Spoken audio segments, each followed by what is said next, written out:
الذين آمنوا صلوا عليه وسلموا تسليما اللهم صل على محمد وعلى آل محمد كما صليت على إبراهيم وعلى آل إبراهيم إنك حميد مجيد اللهم بارك على محمد وعلى آل محمد كما باركت على إبراهيم وعلى آل إبراهيم إنك حميد مجيد الحمد لله ثم الحمد لله সকল প্রশংসা ওই মহান মাহবুবের যিনি আমাদের আজকে পর্যন্ত সুস্থ রেখেছেন শুকরিয়া তারে বলি আলহামদুলিল্লাহ। আপনারা সবাই সুস্থ আছেন তো? আল্লাহ আপনাদের সকলকে হায়াতে তৈয়বা সিহাতে কুল্লিয়া দান করুন। সবাই বলে আমিন। সম্মানিত ইমানদার ভাইরা, আজকে 29শে অক্টোবর 2021 খ্রিস্টাব্দ, আজকে 13ই কার্তিক 1428 বঙ্গাব্দ, 22শে রবিউল আউয়াল 1443 হিজরি। আজ পবিত্র জুমার দিন, আজানের পরপরই তারপরে আসার এবং বসার সুযোগ পেয়েছি। জন্য মহান মনিবের দরবারে শুকরিয়া জানাই বলি আলহামদুলিল্লাহ। ইমানদার ভাইরা আমার, আমরা লম্বা চওড়া কোনো আলোচনা করার সুযোগ জুমার দিন পাই না। অল্প সময়ের ভিতরে মূল্যবান কিছু কথা, কিছু নসিহত আমাদের করতে হয়, শুনতে হয়। এই অনুযায়ী আমাদের জীবনকে করতে হয়। আল্লাহ আমাদের নিয়তকে কবুল করে নিন। সবাই বলি আমিন। প্রিয় দিনদা, ইমানদার, দিন পিপাসু ধার্মিক ভাইরা,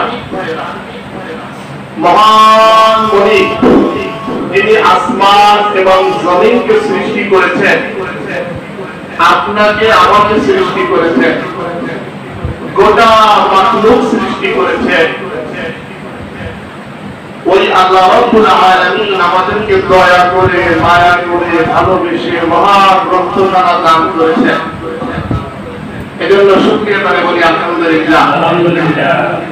আমরা বিগত 2-3 জুমা যে বিষয়ের উপরে কথা বলেছিলাম আপনাদের স্মরণ আছে? আমরা 2টি জুমাই কথা বলেছিলাম ইবলিস অর্থাৎ শয়তান জিন জাতি থেকে উৎপত্তি, এর ব্যাপক আলোচনা আমরা করেছি।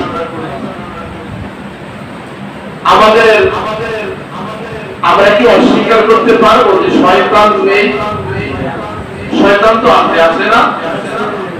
কিন্তু আমাদের বেঁচে থাকতে হবে শয়তানের ওয়াসওয়াসা থেকে, শয়তানের কুমন্ত্রণা থেকে, খারাপ ধারণা থেকে আমাদেরকে বেঁচে থাকতে হবে। সেই প্রচেষ্টায় আমাদের জুম্মার আলোচনা ধারাবাহিকতা রক্ষা করি। আজকেও আমি এই বিষয়টাকে ছাড় দিতে পারলাম না, কারণ গোটা কোরআন শরীফ আমাদের জন্য একটা মুজিজা। গোটা কোরআন শরীফ কি? এই কোরআন শরীফে আল্লাহ পাক ইবলিসের, শয়তানের কথা যে এত কেন বললেন? আমাদের মুহাম্মদ সাল্লাল্লাহু আলাইহি ওয়াসাল্লাম যার উপরে কোরআন নাযিল হলো, তার কথা মাত্র মহান বলতে চাইছেন। কয়টাকে বলেন? চাইছে কিন্তু মিস্টার ইবলিস, মোস্ট ওয়ান থাপ্পাবাজ, গোটা জমিনের মানুষের যিনি, ইন্নাহু লাকুম আদুউম মুবিন, ইন্না শাইতানা লাকুম আদুউম মুবিন। গোটা কোরআন শরীফের ভিতরে আল্লাহ পাক বলেছেন শয়তান প্রকাশ্য শত্রু। এর কথা আল্লাহ এত কেন বললেন? এর কারণ হচ্ছে এই শয়তানের ধোঁকা থেকে, ওয়াসওয়াসা থেকে আমাদের চিহ্নিত করে, চিনে রেখে এর থেকে আমাদের বেঁচে থাকতে। ঠিক আছে তো? তো প্রিয় উপস্থিতি, সেই মোতাবেক আজকে আমাদের আলোচ্য বিষয় হলো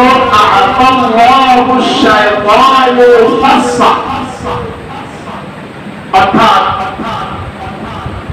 আজকের আলোচ্য বিষয় হলো শয়তানকে আল্লাহ রাব্বুল আলামিন অবকাশ দিয়ে দিলেন, অবকাশ চাইলেন, সুযোগ চাইলেন, আল্লাহ শয়তানকে সুযোগ দিলেন। ঠিক আছে না? শয়তান এত জানাবে, এত কষ্ট দেবে, আমাদের উপরে এত চড়াও হবে, এত আক্রাম হবে, আমাদের এত বিপক্ষে যাবে। এই শয়তানকে আল্লাহ পাক এত বড় লম্বা চড়া সুযোগ দিয়ে দিলেন, ক্ষমতা দিয়ে দিলেন, পাওয়ার দিয়ে দিলেন, সাইরেনা দিয়ে দিলেন। আমরা এর উপরে কথা বলবো ইনশাআল্লাহ। তবে আপনারা খেয়াল রাখবেন যে আপনাদের ইমাম সাহেব ইনশাআল্লাহ যেন কোরআনের বাহিরে চলে না, ঠিক আছে তো? যেন আলোচনাটা সরাসরি কোরআনের ভিতরে থাকে। এই দোয়াটা আপনারা করতে পারবেন তো ইনশাআল্লাহ? ইমানদার ভাইরা আমার, আমরা গত জুমায় বলেছিলাম যে ইবলিস সিজদা করে নাই, আল্লাহ সিজদা করতে বললেন, সে সিজদা করে নাই। দেখেন এইখানে একটা বৃহত্তর বিষয় ছিল যে ইবলিস, ওকে বলা হয়েছিল তুমি শ্রেষ্ঠ না, শ্রেষ্ঠ হলো মানুষ। সুবহানাল্লাহ। জিন জাতি তোমরা শ্রেষ্ঠ না, শ্রেষ্ঠ হলো আদম জাতি। এটা না? ইবলিসকে সিজদা করা মানে হলো আল্লাহর হুকুম পালন করা, সাথে সাথে মানুষ যে তোমার চেয়ে শ্রেষ্ঠ, আমি যাকে বানাইছি মাটি দিয়া, তোমার চাইতে যে শ্রেষ্ঠ, এটা আল্লাহ পাক বোঝানোর জন্য তাকে সিজদা করতে বললেন। আমি কি ঠিক বললাম না বললাম? কিন্তু সে একটা যুক্তি দিয়ে দেব যে না, এটা তো আদৌ সম্ভব না, কারণ আমাকে বানাইছেন আগুন দিয়া, আগুন জ্বালাইলে আগুনের দৈহিকতা, প্রবণতা, আগুনের শক্তি, আগুনের তেজ, ফায়ারিং, এটা উপরের দিকে ধাবিত হয়। কিন্তু মাটি সদা সর্বদা তার নিয়ম হলো উপরের দিক যতই ফেলা হোক সে নিচের দিকে। তাহলে মাটি নিম্নগামী, আগুন ঊর্ধ্বগামী। অর্থাৎ মাটির কাছে আগুন এটা মাথা অবনত করতে পারে না। এই যুক্তি কার সাথে দিল? আল্লাহর সাথে দিল। আসলে তো শয়তান জানে না যে আসলে মাটি হচ্ছে শক্তি বেশি। মাটির কি শক্তি বেশি? আগুন হচ্ছে জ্বালাইয়ে দেয়, ভস্ম করে দেয়, শেষ করে দেয়। আর মাটি হলো উৎপাদনশীল। সুবহানাল্লাহ। মাটি হলো উৎপাদন করে, মাটি সৃষ্টি করে, মাটি সূচনা করে, মাটি বিস্তার করে। আর আগুন হলো শেষ করে। আগুন কি করে? তার উৎপত্তির ক্ষমতা বেশি না নিষ্পত্তির ক্ষমতা বেশি? এটা তো আগুন এটা কোনো অবস্থায় বুঝতে পারে না, আল্লাহর সাথে যুক্তি দিল। এই যুক্তির পরবর্তী ঘটনাগুলো ও পর্যন্ত আমি কথা বলতে পেরেছিলাম, তাই না? আজকে ইনশাআল্লাহ যখন এই যুক্তি দিল, আল্লাহ কি রাগ করলেন না খুশি হলেন? আল্লাহ পাক বললেন ক্বালা ফাখরুজ মিনহা ফাইন্নাকা রাজীম। আল্লাহ কি কোনো যুক্তিবাদী পছন্দ করে? যেখানে আল্লাহ ওয়াদা করলেন, আল্লাহ হুকুম দিলেন, সেখানে আর কার কথা বলতে পারে? আল্লাহ পাক বললেন ক্বালা ফাখরুজ, কোনো কথা নাই, কন্ডিশন নাই, বের হও। কি বললেন? তুমি বের হয়ে যাও। যেখানে তুমি আমার চেয়ে বেশি বুঝবা, আমি তোমার স্রষ্টা, স্রষ্টার সম্পর্কে যখন সৃষ্টির ক্ষমতা বেশি প্রমাণিত করতে যাবা, সেখানে তোমার থাকার কোনো সুযোগ নাই। তুমি খারেজ হও, তুমি বের হয়ে যাও। মিনহা ফাইন্নাকা রাজীম, তুমি এদের ভিতরে এখানে যারা আছে মিনহা, মিন মানে বলতে হার অর্থ হলো সকল। এখানে ফেরেশতারা ছিল না, ওখানে গোটা ফেরেশতাদের ভিতরে আল্লাহ পাক বললেন এখানে যারা আছে এদের ভিতরে অবশ্যই তুমি নাফরমানি করার কারণে ফাইন্নাকা রাজি, তুমি হলা চিরদিনের জন্য অভিশপ্ত। তুমি কি অভিশপ্ত? যে কারণে আপনারা প্রতিনিয়ত করেন আউযু বিল্লাহি মিনাশ শাইতানির রাজিম। যে কোনো একটা কাজ শুরু করতে গেলে, পড়াশোনা করতে গেলে, কোরআন শরীফ পড়তে গেলে, বিভিন্ন কাজ কল্যাণমূলক কাজ করা শুরু করতে গেলে কোন কাজের আগে আপনি কি বলতেছেন? আউযু বিল্লাহি মিনাশ শাইতানির রাজিম, বিসমিল্লাহির রহমানির রহিম। এটা বলি কি করে? অর্থাৎ আউযু বিল্লাহ, আল্লাহ আমি আশ্রয় চাই। আমি কি চাই? আল্লাহ আমি আশ্রয় চাই মিনাশ শাইতান, ওই শয়তান থেকে, রাজিম যেই শয়তান ছিল বিতাড়িত, অভিশপ্ত। এই বিতাড়িত শয়তান থেকে আমি আপনার কাছে আশ্রয় চাই। এই কথাটা আমরা সবাই বলি কি বলি? আউযু বিল্লাহ সবাই পড়েন কি করেন না? তাহলে আল্লাহ পাক বললেন যে তুমি বিতাড়িত, এখানে তোমার থাকার কোনো সুযোগ নাই, তুমি জান্নাত থেকে বের হয়ে যাও। মিন মানে হচ্ছে কি হচ্ছে? ও কোথায় ছিল বলেন তো? জান্নাতে ছিল। ইবলিস কোথায় ছিল? আমরা কি এখনো কেউ জান্নাতে গেছি? আর সে স্বয়ং নিজে জান্নাত দেখছে, জান্নাতে থাকছে, জান্নাতের ফেরেশতাদের সাথে সময় কাটাইছে, ইবাদত করছে। এখন জান্নাতি নিয়ামত দেখার পরেও সেই আল্লাহর নাফরমানি করে। আল্লাহ বলছে তুমি জান্নাত থেকে বের হয়ে, তুমি জান্নাত থেকে চলে যাও। যখন এই কথাটা বললেন আল্লাহ পাক বললেন তুমি বিতাড়িত, তুমি বিতাড়িত, তোমাকে এই জায়গা থেকে লাঞ্ছনা দিয়া, অভিশাপ দিয়া তোমাকে বের করা হলো। এখানে তোমার থাকার কোনো অধিকার নেই। এখানে আল্লাহকে মানবা না আর জান্নাতে থাকবা, এটা হবে? তুমি এখান থেকে বের হও। ওয়াইন্না আলাইকাল লা'নাতা ইলা ইয়াউমিদ্দিন। আল্লাহু আকবার। আল্লাহ পাক বললেন তুমি এখান থেকে বের হইলেই বেঁচে যাবা তা নয়, তুমি এখান থেকে বের হওয়ার পরেও তোমার উপরে লানত করতেই থাকবে। লানত শব্দটার অর্থ হলো অভিসম্পাদ, বদদোয়া। যুগ যুগ ধরে কেউ তোমাকে মাত্র দোয়া করবে।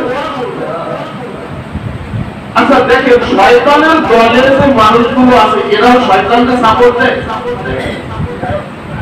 এরাও শয়তান থেকে বাঁচতে চায়, ঠিক না? কাজ করে শয়তানি, করে চুরি, করে ডাকাতি, করে ছিনতাই, করে রাহাজানি, কিন্তু এরপরে বাঁচতে চায় শয়তান। কি করতে? শয়তান থেকে বাঁচতে চায়।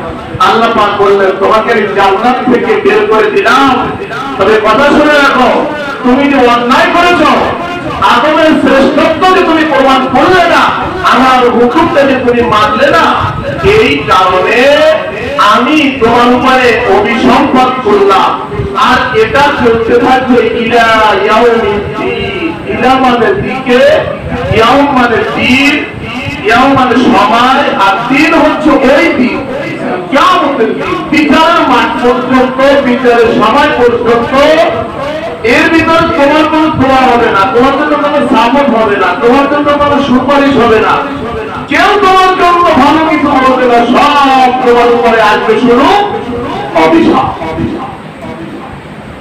ঠিক আছে না? কে বলছেন এই কথা? কাকে বলছে? শয়তান ওখানে উপস্থিত আছে না নাই? এখন এই কথাগুলো কি শয়তানের পক্ষে না বিপক্ষে? এতে কি শয়তান খুশি না অখুশি? কার জন্য কথাগুলো বিপক্ষে গেছে? আদমকে। আমার ক্লাস আলোচনাগুলো হচ্ছে ক্লাসের মতো, আপনাদের আর আমার বুঝতেছেন কিনা, আমি বুঝতে পারলাম কিনা, আপনারা বুঝলেন কিনা? ঠিক আছে না? আদম হচ্ছে আমাদের আদি পিতা, আদি নবী, প্রথম নবী, সূচনা নবী, প্রথম মানুষ, মহামানুষ। কথা ঠিক কিনা? এই আদমের জন্য তো আর জান্নাত হারাম হয়ে গেছে, এই আদমের জন্য তো শয়তান বিতাড়িত, এই আদমের জন্য তো এই আরাম আয়েশ ত্যাগ করা লাগছে, আদমের জন্য সারা জীবন অভিশাপ। তাহলে তো আদমের শত্রুকে বুঝতে কোনো কষ্ট হচ্ছে? ওইখানে বসেই তো শত্রুতা শুরু হয়ে গেছে। যে কথাটা আল্লাহ জানাইলেন যে ইন্না শাইতানা লাকুম আদুউম মুবিন, কিয়ামত পর্যন্ত শয়তান কিন্তু তোমাদের বন্ধু হবে না। কিয়ামত পর্যন্ত শয়তান তোমাদের কি এখন ডাইরেক্ট শত্রু হয়ে গেল না? এইবার শয়তান সমস্ত আল্লাহর কথাগুলো শুনলো, আল্লাহর অভিশাপগুলো শুনলো, আল্লাহর সিদ্ধান্তটা শুনলো। শয়তানের তো কোনো কথা আছে না? কোন জাস্টিস যদি কাউকে ফাঁসির আদেশ শোনায়, তারপরেও সেই আসামি থেকে শেষবারের মতো তার কোনো কথা শোনে কি শোনে না? তার শেষ কোনো ইচ্ছা আছে কি আসে না, এটা শোনে কি শোনে না? আল্লাহ পাক সেই লোকে বিতাড়িত করে দিলেন, শয়তানের শেষ আরজি আছে না? শয়তান জানে যে আমার একটা নির্ধারিত সময় পরে আমি মারা যাবো, আমি কি থাকবো না। কিন্তু এর ক্ষতি তো এই আদমের ক্ষতি এত অল্প টাইমে করা যাবে, এত অল্প টাইমে এরে করা যাবে। এরে করার জন্য লং টাইম, দীর্ঘ সময় লাগে, লম্বা একটা টাইমের দরকার। আর লম্বা টাইম বলতে আদম আলাইহিস সালাতু ওয়াস সালাম তার বংশধরদেরকে যে ক্ষতিটা করার চিন্তা করেছে, কতটুকু লম্বা টাইম নেওয়া যায়, এইটা আল্লাহকে চিন্তা ভাবনা করে সাথে সাথে এবার বলতেছে ক্বালা রাব্বি। আল্লাহ রাব্বুল আলামিনকে এইবার সে বলতেছে হে আমার রব। রব মানে কি? শয়তান কি রব হিসেবে মানে না? আমরাও তো রব হিসেবে মানি, শয়তানও মানছে। কিন্তু ক্বালা রাব্বি কোরআনের ভাষা, হে আমার রব, হে আমার প্রতিপালক, হে আমার স্রষ্টা, হে আমার মালিক। রব শব্দ হলো প্রতিপালক। তাহলে আল্লাহকে প্রতিপালক হিসেবে তো শয়তান মানছে, মানছে না? আমরাও তো মানছি। শয়তানও মানার পরে আল্লাহর হুকুম অমান্য না করার কারণে আল্লাহর অভিশাপ। আমরাও আল্লাহকে মানি কিন্তু আল্লাহর হুকুম সব মানি না দিলে আমাদের উপরে আল্লাহর অভিশাপ। কথা ঠিক আছে না? শয়তানের উপরে যা আমাদের উপরেও শুধু কর্মের উপরে বিমা কাসাবাত আইদিন নাস, আপনার হাত দিয়ে যা কামাই করবেন আপনি তাই পাবেন। তিতুল গাছ বপন করার পরে ফসলিয়ামের আশায় ওরাই যদি প্রতিদিন পানি দেওয়া হয়, তাহলে ফসলিয়াম হবে না তিতুলেরও বেশি হবে? বন্ধুরা আমার, আলোচনা করে আপনাদের বোঝানোর জন্য অনেক কথা ব্যয় করা লাগে, কিন্তু তারপরেও দেখা যাচ্ছে যে আসলে আলোচনার একটা দিক চলে যায়। কি চলে যায়? যে কথাগুলো আমরা যেভাবে বলেছি আমার কিন্তু সেভাবেই বলতে হবে, নাকি বলবো? বন্ধুরা আমার, যখন এই কথা বলা হলো ইংলিশ বলতো হে আমার রব, বিনা আগওয়াইতানি লা উসাজ্জিদান্না লাহুম ফিল আরদি ওয়ালা উমহিয়ান্নাহুম আজমাইন। আল্লাহ কি বললো? হে আমার রব, আপনি ক্বালা রাব্বি ফানজিরনি ইলা ইয়াউমি ইউবআসুন। ও আমার রব, আপনি আমাকে ফানজিরনি একটা সময় দেওয়া, কি দেওয়া লাগবে? ঠিক আছে, আপনি যা বললেন সব মেনে নিলাম, কিন্তু আমাকে একটা টাইম দেওয়া লাগবে। আপনি আমাকে শয়তান করলেন, বিতাড়িত করলেন, রজিম করলেন, আমাকে অভিশপ্ত করলেন, লানত করলেন, তবে হ্যাঁ সব আমি মেনে নিলাম, তবে আমার রব আমাকে একটা সময় দিতে হবে, আমাকে একটা অবকাশ দিতে হবে। ইলা ইয়াউমি ইউবআসুন। তবে সেটা 200 বছর না, 200 বছর না, 2000 বছর না, এটা হলো আমাকে দিতে হবে ইলা ইয়াউমি ইউবআসুন, ওই সময়টা পর্যন্ত যেই সময় আপনি মানুষদেরকে পুনরায় আবার উঠাবেন। ইয়াউমি ইউবআসুন, পুনরুত্থান দিবস পর্যন্ত। কথা বুঝতে পারছেন? অর্থাৎ এই দুনিয়ার জিন্দেগি শেষ, কিয়ামতের জিন্দেগি শুরু হবে, হাসরের ময়দান শুরু হবে, ওই সময় পর্যন্ত দেওয়া যাবে। এরকম একটা সময়ের আইনি আপিল আপনার কাছে করতেছে। আমাকে এরকম কি কোনো সময় দেওয়া যায়?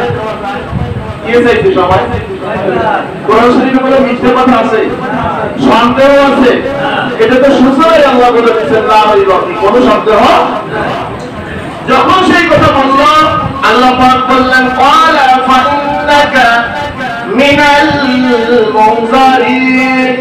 আল্লাহ রাব্বুল আলামিন আর কোনো প্রশ্ন না করে আল্লাহ পাক বললেন ও ইবলিস, ও শয়তান, তুই যেই কারণে যেই জন্যই দাও না কেন আমি আল্লাহ রাব্বুল আলামিন তোর শেষ ইচ্ছা শেষ আরজি শেষ চাওয়াটা আমি আল্লাহ রাব্বুল আলামিন ফাইন্নাকা মিনাল মুনজারিন আল্লাহু আকবার আমি মঞ্জুর করলাম আমি কি করলাম মঞ্জুর করলেন তো কবুল করে দিলাম যা তোর এটা পাস ইবলিসের সাওয়াকি পাস বন্ধুরা আমার ভাইরা আমার এইবার তো সামনে আগাম দেখা আর আল্লাহ পাক তো এমন একজন আল্লাহ যে কথা বলে ওয়াদা বরকত করেন না আল্লাহু আল্লাহ ওয়াদা বরকত করেন আমাদের নেতা কোনো করি না বুঝেন না এইটা দেবে ওইটা দেবে অত কিছু দেবে বাচ্চা নজরের একটা ঘটনা বলতে চাইছিলাম ওদিকে যাওয়ার ইচ্ছে ছিল অনেক লম্বা আলোচনা তো তারপরে বলি বাচ্চা নজরে একবার জঙ্গলে ঢুকেছে খাবারের প্রয়োজন হয়েছে খাবার খাইছে এখন লবণ নাই কিনে পরিবারের বলতে যাও একটু লবণ নিয়ে আসো লবণ যেখান থেকে আনো পারিশ্রমিক দিয়ে লবণের দামটা বিনিময়টা দিয়ে এসো বাদশা লবণ খাবে এই জন্য আশেপাশে যদি আমাদের মাননীয় প্রধানমন্ত্রী আসে অথবা রাষ্ট্রপতি আসে আর যদি তার একটু লবণ লাগে আপনার লবণের টাকা দেবে তখন বাদশা লবণ চাইছে যার যে ওখানে লবণ ছিল তাই দিয়েছে তাড়াতাড়ি আবার এসে বাদশার সামনে লবণ দেখা হয়েছে বাদশা বললেন যে হাতিয়ে দিয়ে এসছো বলছে যে না হাতিয়ে তো দিতে চাইছি তারা দেয় দেয় আর আপনি বাদশা মানুষ আপনার কি আর হাতিয়ে তারা নেবে বলছি আজকে যদি তোমরা আমার হাতিয়া না দিয়া আমি বাদশা আমার জন্য নিয়ে আসলাম লবণ নিয়ে আসলাম তবে যদি আমি হাতিয়ার ছাড়া যদি আমার তোমরা লবণ এনে দাও আমি তোমাদেরকে বললাম হাতিয়ে দিয়ে আসবা দাম দিয়ে আসবা হাতিয়া ছাড়া যদি তোমরা লবণ নাও আর এই লবণ যদি আমি বাদশা খাই তাহলে একদিন তোমরা শুধু লবণ পাতি না তোমরা সম্পূর্ণ ঘরের লবণের ভর্তি সহ নিয়ে আসবা বাদশা যদি এমনি একটু লবণ খায় আমি এই লবণের মধ্যে যদি এমনি খাই তাহলে একটু মনে করবো বাদশা যেহেতু একটু লবণ খাইছে তার কর্মচারীরা পুরো রাজত্ব রেখে কিভাবে সব আলোচনা তো লম্বা করে উঠানো যাবে না সবাই যেহেতু কম বুঝে দিবেন এই জন্য মুসল্লিরা কখন আকাম করতে সাহস পায় ইমাম সাহেব জন দিতে আকাম একটু করে কথা বুঝেন না ইমাম সাহেবকে যদি একটু আকাম হয় মুসল্লিরা বহুত করবে ইমাম সাহেব যদি একবার জায়গায় মুসল্লিকে হাই জাম দেবে কথা ঠিক কিনা বলে স্বাভাবিক গেলে শহীদার কোন সময় চুরি করে ওই সময় মালিক শহীদারের গাড়ি চুরি করে কেমন হয়ে গেলে শহীদার চুরি করতে সাহস পায় না যেখানে মালিক চুরি করে কথা ঠিক না ইমামদের ভাইরা ইবলিস বলল রব্বি বিমা আমাইতানি লা উসাইয়িনান্না লাহুম ফিল আরদি ওয়া লা উয়ান্নাহুম আজমাঈন ওয়া আমার রব বিমা আমাইতানি লা উসাইয়িনান্না লাহুম আজকে আপনি যার জন্য আমাকে বিতাড়িত করলেন লানত দিলেন আমাকে জান্নাতে থাকতে দিলাম না লম্বা সময়টা যখন আমাকে দিলেন এত বড় নাম তাই যখন আমাকে দিলেন লা উবুয়ান্না এইবারে লিখো ও আমার পরওয়ারদিগার ও আমার রব বিমা আমাইতানি আমিও কথা দিলাম আমিও তাদেরকে বিতাড়িত করবো যার কারণে আমি বিতাড়িত হলাম লাউ সাইয়্যিদাল্লাহ বলে রাখবেন আল্লাহ আমি দুনিয়ায় বসে থাকবো না আমি কিন্তু বসে থাকার জন্য যাই না আমিও কিন্তু লাউ সাইয়্যিদাল্লাহ লাহু ফিল আরদ আমি জমিনের ভিতরে এমন যত নাফরমানি কাজ রয়েছে যত অন্যায় কাজ রয়েছে যত খারাপ কাজ রয়েছে এগুলো আমি সাজাইয়া গুছাইয়া দেখাবো সুশোভিত করে দিব আলোর উজ্জ্বল করে দিব যেখানে যাইতে মন চাইবে করতে মন চাইবে খারাপ কাজগুলো আমি এত সুন্দর ভাবে করে দেবো যা করতে মানুষের কি মন চাবে খারাপ কাজ একটা করলে আমার করতে মন চাবে আমি কি বলে বলছেন তাই বসে থাকবো আমি বসে থাকবো না যার জন্য আমার জান্নাত থেকে নামা লাগছে এই জান্নাতে এসে তারা আরম্ভ হবে এটা হবে না لا أزينن لهم في الأرض ولا লাউগুয়ান্নাহুম আজমাইন। আল্লাহ আপনি ভালো করে শুনে নেন, আমি আপনার ওই সমস্ত বান্দাদেরকে আমি বিতাড়িত করবো যাতে করে তারা আর কোনদিন জান্নাতের মুখ না দেখে। দল কয়টা হয়ে গেল? আল্লাহ পাক বললেন ঠিক আছে, তোর চেষ্টা তো তুই করবি, এটা তো আমি জানি। তোর চেষ্টা কি? তুই চালাবি। তবে শোনেন, ইল্লা ইবাদাকা মিনহুল মুখলাসিন। এই কথাটা আল্লাহর কথা, আবার এই কথাটা হলো শয়তানের কথা। ইল্লা ইবাদাকা, ইবলিস বলে, হে আল্লাহ তাআলা, আমি জমিনের সব মানুষগুলোকে গোমরাহ করে দিয়া, সব মানুষগুলোকে আলো উজ্জ্বল দেখাইয়া, খারাপ কাজগুলো সুশোভিত করে, আকর্ষণিত করে ওই দিকে আমি ধাবিত করব। তবে একটা কথা হলো, ইল্লা ইবাদাকা, আমি আপনার ওই সমস্ত বান্দাদের ধারে কাছেও যাব না এই সমস্ত বান্দাগুলো হলো মিনহুল মুখলাসিন। যেই সমস্ত বান্দাগুলো হলো খালেস নিয়তে, পিওর নিয়তে, নির্ভেজাল নিয়তে যেই মানুষগুলো আপনাকে মেনে নিয়েছে, সেই মানুষগুলো শুধুমাত্র কেবলমাত্র আপনাকে মানে, আপনাকে ভয় করে, আপনার দেখানো রাস্তায় চলে, আপনাকে পাওয়ার পথেই শুধুমাত্র চলে, আর কোথাও যায় না। কোন কোন সময় মাহফিলে, আবার কোন কোন সময় পূজায়। মাহফিলেরও সভাপতি, পূজারও সভাপতি, মাহফিলেরও শ্রোতা, পূজারও শ্রোতা। এরকম মুখলেস হইতে হবে। মুখলেস হলো খালেস, যার জিম্মেদারি 100 আছে। ইবলিস বলল, যারা একমাত্র শুধু আপনার পথেই থাকবে, আপনার রাস্তায় থাকবে, আর থেকে বের হবে না, অন্যদিক তাকাবে না, আমি তাদের কথা বলি। কি বলছেন? ইবলিস বলছে এরা তাও থাকে, এরা ছাড়া আমি আর কাউকে ছাড় দিব না। বন্ধুরা আমার, এই কথাটা যখন বলল, ইল্লা ইবাদাকা মিনহুল মুখলাসিন, ক্বালা হাযা সিরাতুন আলাইয়া মুস্তাকিম। আল্লাহু আকবার। আল্লাহ পাক বললেন, তোর কথা শেষ। কি বললেন? তোর কথা শেষ। তাহলে শুনে নেন, ক্বালা হাযা সিরাতুন আলাইয়া মুস্তাকিম। এই হলো যে রাস্তা দেখতেছো, এই রাস্তাটা হলো সঠিক রাস্তা। সুবহানাল্লাহ। আল্লাহ কোন রাস্তার কথা বললেন? সঠিক রাস্তা। আল্লাহ বললেন হাযা সিরাতুন আলাইয়া মুস্তাকিম। আমরা প্রতিদিন নামাজে বলি যে আল্লাহ ইহদিনাস সিরাতাল মুস্তাকিম, আমাদেরকে একটা সঠিক রাস্তা দেখান। আল্লাহ বলছেন, প্লিজ শোন, এই যে রাস্তাটা আমাদের কোরআন দিয়ে আল্লাহ পাক বললেন, এই কোরআনের যে রাস্তাটা থাকবে, খালেস যে রাস্তাটা থাকবে, এই রাস্তাটাই হলো প্রিয় রাস্তা। সুবহানাল্লাহ। এই রাস্তায় যারা থাকবে তাদেরকে তুই কখনো গোমরা বানাইতে পারবি না। কোথায় থাকবে? কোরআনের রাস্তা। কোন রাস্তায় থাকবে? কোরআন ছাড়া অন্য কিছু ভেবেছেন তো বলেছেন, শান্তি দিতে পারবে না ভাই। যতই ভয়ের কথা বললেন না, যতই আলোচনা পর্যালোচনা বিভিন্ন প্রান্তে হাজার হাজার মানুষ হচ্ছে, করতেছে, করতে থাকুক, শান্তির একমাত্র অভিনয় বাণী হচ্ছে কোরআন। রাসূল সাল্লাল্লাহু আলাইহি ওয়াসাল্লাম বলেছিলেন ওই রাত্রে বারো রবিউল আউয়ালের আলোচনায়, যে রাসূল সাল্লাল্লাহু আলাইহি ওয়াসাল্লাম দীর্ঘ 23 বছর দাওয়াত দিয়ে কাউকে করতে পারেন নাই, কিন্তু কোরআন যেদিন পাইছে সেদিন থেকে আল্লাহ রাসূল সাল্লাল্লাহু আলাইহি ওয়াসাল্লাম কোরআন দিয়ে দাওয়াত দেওয়ার পরে মানুষ কোরআন পাবে। ঠিক কি না বলেন?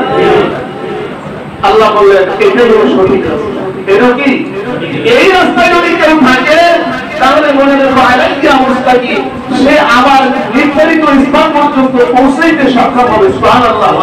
আমি দুনিয়া থেকে 50-60 বছর, 20-30 বছরের একটা আয়ু দিচ্ছি, একটা সময় দিচ্ছি, একটা সফরের জন্য। আপনারা এখান থেকে সিলেট যান, 3 দিন 4 দিন 5 দিন, ঢাকায় যান 2 দিন 4 দিনের জন্য, কিন্তু আপনাদের আবার এখানে ফিরে আসতে হবে কিনা? এটাই আপনাদের জন্মস্থান, এটাই গন্তব্যস্থান, এটাই আপনাদের জীবনস্থায়ী জায়গা। অথবা এটা আপনাদের জন্য ফিরে আসতে হবে। কিন্তু যেই জায়গাটা আগে আমরা কোথায় ছিলাম? জান্নাতে ছিলাম। আমাদের এই দুনিয়ায় যদি 40-50-60 বছর আমরা থাকি, এটা হলো ক্ষণিকের সময়, আমাদের একটা সফর। সামান্য শেষ, খাওয়া হবে। আল্লাহ পাক বললেন যে আমার ওই জায়গায় আবার পুনরায় তোমাদের জান্নাতে আসার জন্য যে রাস্তা, এই রাস্তাটা হলো কোরআনের হেদায়েতের রাস্তা। সুবহানাল্লাহ। এইটা যতক্ষণ এই পথে থাকবে, এই রাস্তায় যতক্ষণ থাকবে, আমার দেখানো রাস্তায়, আমার দেখানো পথে, ততক্ষণ পর্যন্ত এর তোমরা পথচ্যুত করতে পারবে না। বন্ধুরা আমার, ভাইরা আমার, এই কথাটা যখন বললো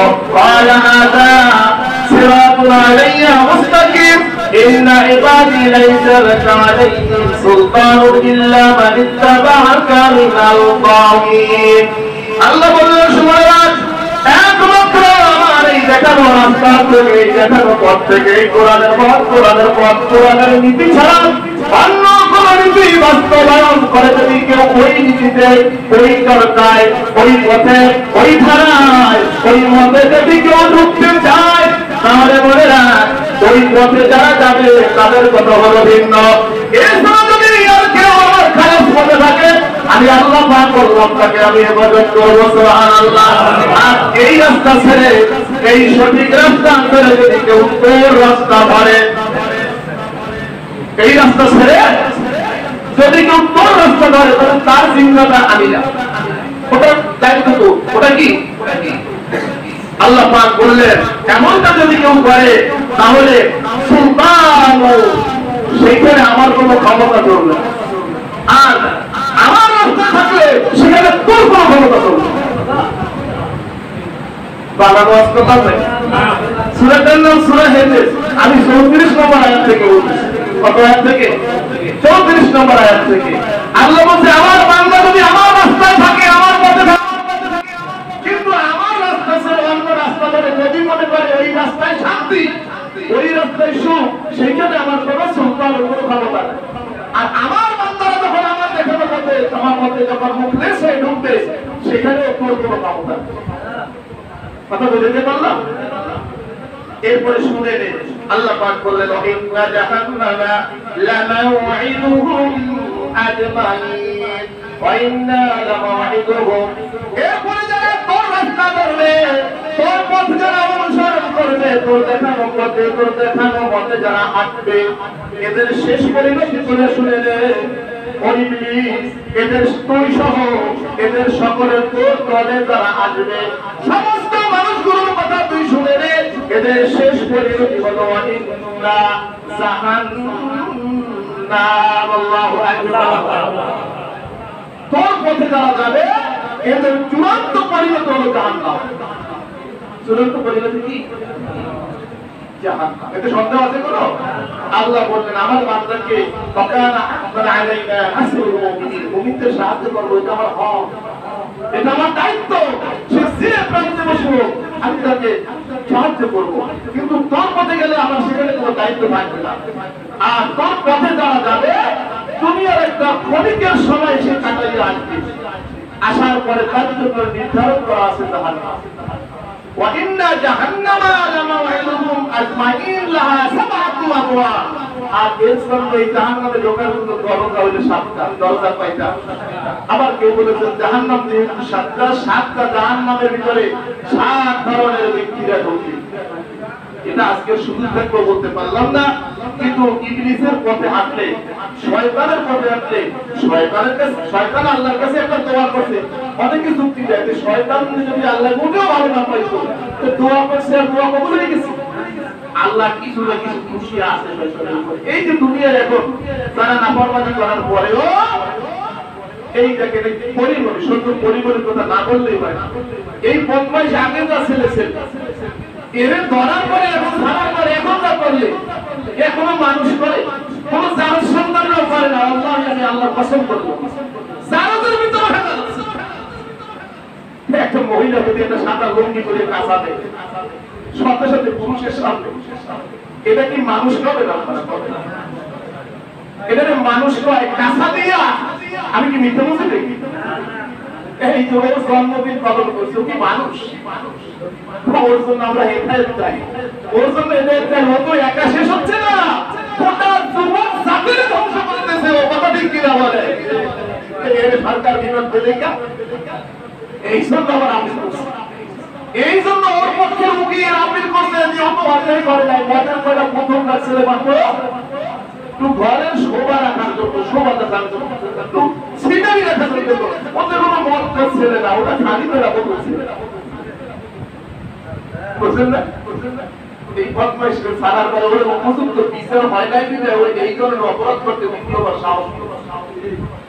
বন্ধুরা আমার, এই শয়তান আছে না না, এই শয়তানের দলে লোক আছে না না, এদের শেষ পরিণাম কি? আমি ছোট্ট দুইটা হাদিসের উপরে কথা বলে শেষ করে দিব। ইমানদার ভাইরা, রাসূলুল্লাহ সাল্লাল্লাহু আলাইহি ওয়াসাল্লাম এর হাদিস আন আবি হুরায়রা রাদিয়াল্লাহু তাআলা আনহু থেকে হাদিস করা বর্ণিত। তিনি বলেন, রাসূলুল্লাহ সাল্লাল্লাহু আলাইহি ওয়াসাল্লাম, রাসূলুল্লাহ সাল্লাল্লাহু আলাইহি ওয়াসাল্লাম বলেছেন, মান সুইলা আন ইলমি ফাকাতাবাহু আলজামাহুল্লাহু বিলিজামি মিন নারি ইয়াউমিল কিয়ামা।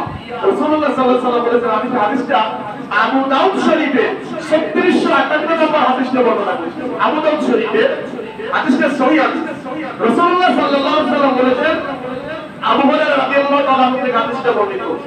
বিশ্বনবী সাল্লাল্লাহু আলাইহি ওয়াসাল্লাম বলেন, মান ফুইরা, কেউ যদি প্রশ্ন করে কোন কোরআনওয়ালা মানুষের কাছে, কোরআনের জ্ঞান আছে, হাদিসের জ্ঞান আছে, এক কথায় আলেম, এরকমের কোন মানুষের কাছে যদি কিছু জানতে চায়, জানার মতো পরিস্থিতি হয়, এরকমের অবস্থায় যদি সে না জানায়, সে যদি না বলে, সে যদি এটা ফাকাতামাহু আলজামাহুল্লাহু বিলিজামি, সে যদি ওটা গোপন করে ফেলে, ভয়ে বিভিন্ন কারণে চাপে, অথবা দেখা যাচ্ছে মাসালা জিজ্ঞেস এমন কায়দায় এই মাসালার নাম যদি বলা হয়, তাহলে বড় ধরনের সমাজে ফিতনা হতে পারে, সমস্যা হতে পারে, এরকম অবস্থা যদি সে চাপাইয়ে যায়, অথবা আলোচনায় আসছে যে কথাটা সঠিক কথা, এই কথাটা যদি সে চাপাইয়ে যায়, সে যদি না বলে, সে যদি গোপন করে, তাহলে আলেমের জন্য, ওই ইমামের জন্য, ওই হুজুরের জন্য পরিণতি ঘোষণা করা হয়েছে। কি পরিণতি ঘোষণা করা হয়েছে? রাসূলুল্লাহ সাল্লাল্লাহু আলাইহি ওয়াসাল্লাম বলেছেন, মিন নারি ইয়াউমিল কিয়ামা, কিয়ামতের দিন ওই হুজুরের একটা খুশি পড়ানো হবে, একটা লাগাম পড়ানো, লাগাম বসে খুশি বসে না, সেটা বলন হইতে না, তবে ধান খাইয়ে না বলায়, এই জন্য একটা কি করে দিতে খুশি দিত না, কিয়ামতের দিন একটা খুশি দিত হুজুরের। ওই ইমাম সাহেব বলে, তোমার সামনে যে কথা আইছিল, তুমি বিভিন্ন চাপে, বিভিন্ন কারণে ওই কথা তুমি বলো না, তুমি আমাকে ভয় করো না, এবং সেই খুশিটা হবে মিন্না, জাহান্নামের আগুন দিয়ে বানা, কি দিয়া? তাহলে এখন বলেন তো, সঠিক কথাটা আসলে আমি কি সেই কথাটা না বলে পারবো? এখন আমি বললে তো দুনিয়াতে ঝামেলা, বিপদে পড়লে আমার দেখা যাচ্ছে আপনারা একটু দৌড়ে এসে বলতে যে না হুজুর এটা কইছে, কোরআন নেই কইছে, এটা বলার মতো লোক কিছু আছে, আছে না নাই? কিন্তু ওইখানে যদি আল্লাহ করে কোনো ছাড় নাই, ওরে যে ঝুড়িটা বানানো হয়েছে, সে লাগামটা বানানো হয়েছে আগুন দিয়ে, ওইটা ঠোকমা দিয়ে দাও, ওর মুখবন্ধের একটাই দাও, কিয়ামতের দিন যদি আল্লাহ তাআলা এই সিদ্ধান্ত দিয়ে বসে, ওই লাগাম দিয়ে আমি কত হাজার লক্ষ বছর আমার কিয়ামতের ময়দানে কাটানো লাগতে পারে। সঠিক কথা গোপন করার কোন সুযোগ নেই। 2 নম্বর হাদিস হলো, এটা আবু দাউদ শরীফের 3661 নম্বর হাদিস। রাসূল এই হাদিসটা সাদ রাদিয়াল্লাহু তাআলা আনহু থেকে হাদিসটা বর্ণিত। তিনি বলেন, নবী সাল্লাল্লাহু আলাইহি ওয়াসাল্লাম, রাসূলুল্লাহ সাল্লাল্লাহু আলাইহি ওয়াসাল্লাম বলেছেন, ক্বালা আল্লাহি লিআন্না ইয়াহুদা ইবহুদাকা রাজুলুন ওয়াহিদুন, তুমি সঠিক কথাটা বলে দাও, হেদায়েতের কথাগুলো বলে দাও, প্রাণপণ চেষ্টা করো, যত বিপদ আসুক, যত বাধা আসুক, তুমি হেদায়েতের আলোচনা করে দাও, করতে থাকো। বিহুদাকা, যদি একজন ওই আলোচনা গ্রহণ করে নেয়, এত অনুভূতিকে রস করলাম, যদি একজন পথে আসে, একজন যদি শোনে, তাহলে বিশ্বনবী সাল্লাল্লাহু আলাইহি ওয়াসাল্লাম রাজুলুন ওয়াহিদুন, সব মানুষের ভিতর থেকে যদি একজন মানুষ হেদায়েতের রাস্তায় আসে, তাহলে খায়রুল লাকা, তোমার জন্য কল্যাণ হবে, উত্তম হবে, মিন আমরিন নাআমি হুমুরিন নাআমি, এক পাল, একটা দল লাল উটের চাইতে তোমার ওই একটা লোক যে হেদায়েতের রাস্তা পেয়েছে, এইটা তোমার কাছে উত্তম হবে। সুবহানাল্লাহ। এক ঝাঁক লাল উট আমার থাকলে আমার যে পরিমাণ ফায়দা আছে, তার চেয়ে চেষ্টা করি এই মহল্লায় আলোচনা শোনার পর একটা মানুষ যদি পথে আসে, ওই একটা মানুষ পথে আসলে হচ্ছে বাংলাদেশের কথা আমাদের রাসূলুল্লাহ সাল্লাল্লাহু আলাইহি ওয়াসাল্লাম। এই জন্য যত বাধা আসুক, যত বিপত্তি আসুক, এটা তো আসবে, এটা স্বাভাবিক। যে বেড়াটা মজবুত বাতাস হইতে বেশি লাগে, যে গাছটা লম্বা বাতাস হইতে বেশি লাগে। কথা যেখানে বেশি হয় শব্দ ওখানে বেশি হয়, কথা ঠিক কিনা বলেন? যেখানে স্তূপ ওখানে মানুষ, একটা মানুষটা মরা মানুষ বোঝার তো কোনো উপায় নেই। সর্বশেষ কথা সূরা ইউনূসের ভিতরে আল্লাহ পাক বলেছেন আল্লাযীনা হাক্কাত আলাইহিম কালিমাতু রাব্বিকা লা ইউমিনুন। তারপরে আল্লাহ স্পষ্ট বুঝাই দিলেন, যতই তুমি হজ করো, যতই তুমি নসিহত করো, তার নিজের থেকে যদি সংশোধন হওয়ার ইচ্ছা না থাকে, সে কখনো আমি তাকে হেদায়েত করবো না, আমি কখনো তাকে ইমানদার হিসেবে গ্রহণ করবো না, সে কোনোদিন মুমিন হতে পারবে না। বুঝতে পেরেছেন তো? ইনশাআল্লাহ ইনশাআল্লাহ শুরু থেকে বলতে যদি আলোচনা করলাম, আল্লাহ রাব্বুল আলামিন আমাদেরকে বোঝার তৌফিক দান করুন। আর যে কথাগুলো আমাদের মাথার ভিতরে ঢুকলো না, বাড়িতে যাওয়ার পরে যেন আল্লাহ আপনাদেরকে জানার, বোঝার, মানার তৌফিক করে দেন। কথা ঠিক আছে তো? ইনশাআল্লাহ আল্লাহ রাব্বুল আলামিন আজকের জুমার আলোচনা থেকে তুমি আমাদেরকে সঠিক রাস্তা কিনে বাকি জিন্দেগিতে আমল করার তৌফিক দান করো। আমিন ওয়া আখিরু দাওয়াহুম আলহামদুলিল্লাহি রাব্বিল আলামিন। আসসালামু আলাইকুম।